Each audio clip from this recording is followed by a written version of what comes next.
Tripura medical college হাসপাতাল এবং nursing কলেজের কর্মচারীদের সম্মেলন চলছে। ভারতীয় বৌদ্ধ সংঘ অনুমোদিত Tripura medical and nursing college কর্মচারী সংঘের চতুর্থ ত্রিবার্ষিক সম্মেলন অনুষ্ঠিত হয়। সেই সম্মেলনে সামগ্রিক বিষয়গুলো উত্থাপন করা হয়।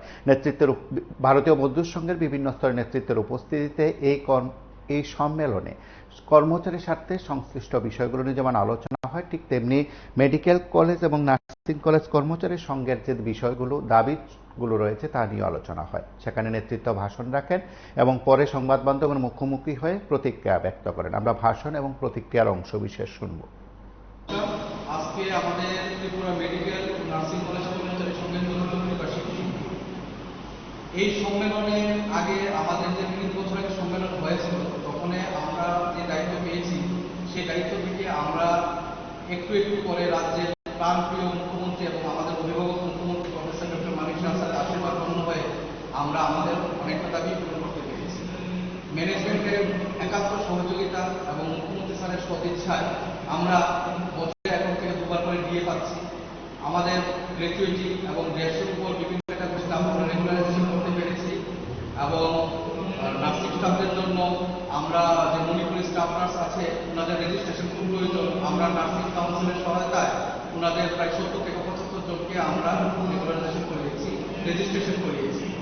এইভাবে কর্মচারী সংগঠন বিভিন্নভাবে এগিয়ে যাচ্ছে এবং সামাজিক কাজ হিসাবে আমরা হসপিটালে একটি রাম মন্দির প্রতিষ্ঠা করেছি। আমরা বিভিন্ন ধরনের ব্লাড ডোনেশন ক্যাম্প, স্বচ্ছ ভারত অভিযান, মুখ্যমন্ত্রীর ত্রাণ 30,000 টাকা ধনরাশি প্রদান, এরকম কাজ আমরা করে যাচ্ছি। তো আজকে এই সম্মেলন আবার হচ্ছে, এখানে একটা নতুন কমিটির আত্মপ্রকাশ হবে। আমরা যা দাবি তা আমাদের অথরিটি ম্যানেজমেন্ট সবাই জানেন, এইগুলি নিয়ে আবার চর্চা হবে। মূলত কি কি দাবি রয়েছে আপনার? হচ্ছে আমাদের গভর্নমেন্টের সঙ্গে যে ডিএর ব্যবধানটা আছে ওইটা কমিয়ে আনা এবং রাজ্য সরকারের যে 0.32 ফ্যাক্টর, এটা 7 সিপিসির সময় দেওয়া হয়েছিল, আমাদের এখানে 2.25 ফ্যাক্টরটা দেওয়া হয়েছে। 0.32 ফ্যাক্টর, ওই ফ্যাক্টরটা এখন পর্যন্ত দেওয়া হয়নি। আমি আশা রাখলাম রাজ্যের মাননীয় মুখ্যমন্ত্রী স্যারের কাছে যে উনি আমাদের এই দাবিটা প্রতিশত পূরণ করেন। এটা পূরণ না করলে স্যার যেরকম রাজ্যে 8ম বেতন কমিশন চালু করার জন্য পরিকল্পনা করছে, আমরা তাহলে অনেক ক্ষেত্রে পিছিয়ে যাব। আমাদের এটা খুব দরকার এই জিনিসটা। মোট কয়টি দাবি থাকবে আপনাদের আজকে? আমাদের এখন 2টো দাবি আছে। একটা হচ্ছে রাজ্য সরকারের ডিএ প্রদান, আর একটা হচ্ছে আমাদের 0.32 ফ্যাক্টর, যেটা গভর্নমেন্টের অন্যান্য কর্মচারীরা পেয়ে থাকে সেই ফ্যাক্টরটা। আপাতত এই 2টা দাবি চলছে, আর বাকি সমস্ত দাবি আমাদের একটু করে পূরণ করতে। আপনার নাম? আমার নাম জীবন চক্রবর্তী। অবশ্যই আমাদের পাওনা আরো বাকি আছে, তো সেই জন্য আমাদের সবার একসাথে থাকতে হবে। ভারতীয় মজদুর সংঘ একটি বিশ্বের সর্ববৃহৎ শ্রমিক কর্মচারী সংগঠন।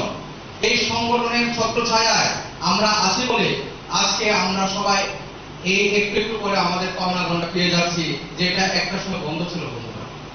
আর এটা সম্ভব হয়েছে আপনারা সবার সহযোগিতায় এবং আমার সঙ্গে যে আমার সহযোগিতারা ছিল, মানে আমার কমিটির মেম্বাররা, তাদের প্রত্যেকের জন্য। এই পাওনা একার নয়, এই কৃতিত্ব একার নয়, এই কৃতিত্ব সর্বসম্মতিভাবে স্বীকৃত হবে যে কর্মচারী সংগঠন তাদের সভা। আজকে এই কথা বলার অপেক্ষা রাখে না যে ভারতীয় মজদুর সংঘ ত্রিপুরা প্রদেশের যে কয়েকটা কর্মচারী সংগঠন আছে তার মধ্যে ত্রিপুরা মেডিকেল কলেজ কর্মচারী সংঘ অন্যতম একটা। আর এটার শ্রীবৃদ্ধি দিন দিন হয়ে যাচ্ছে, আরো হবে। আজকে এই সম্মেলন থেকে সামনে নতুন একটি কমিটি আত্মপ্রকাশ হবে। আমাদের কার্যকালের মেয়াদে আমাদের দ্বারা যদি কোন রকম ভুল ত্রুটি কিছু হয়ে থাকে আপনারা আমাদের ক্ষমা করে দেবেন, নিজের ভাই বন্ধু মনে করে আমাদের জড়িয়ে রাখবেন। ভুল ত্রুটি তো মানুষ মাত্রই হয়। আর নতুন যে কমিটি আসবে সেই কমিটির কাছে আমরা আশা ব্যক্ত করব যে ওনারা যেন সামনের দিনে এগিয়ে যায় এবং এই গৌরবময় পরিস্থিতিতে যে অবস্থায় কর্মচারী সংগঠন চলছে সেইভাবে সামনের দিকে এর মান উজ্জ্বল আরো বাড়াবে। আমরা শুধু কর্মচারী হিতে কাজ করে গেছি এমনটা নয়।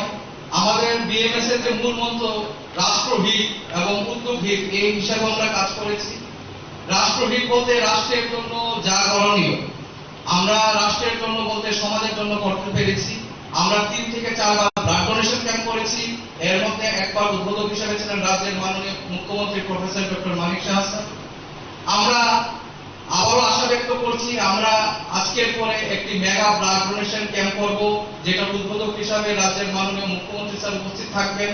আমরা ওনার কাছে সময় চেয়ে নিয়েছি, হয়তো উনি সময় আমাদের দেবেন, আমরা এবং এটা খুব আড়ম্বর করে করব।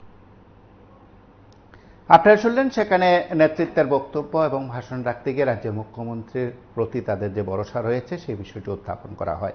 ভারতীয় মজদুর সংঘের বিভিন্ন স্তরের নেতৃত্বের উপস্থিতিতে এই সম্মেলন অনুষ্ঠিত হয়। আপনারা দেখতে থাকুন PB24।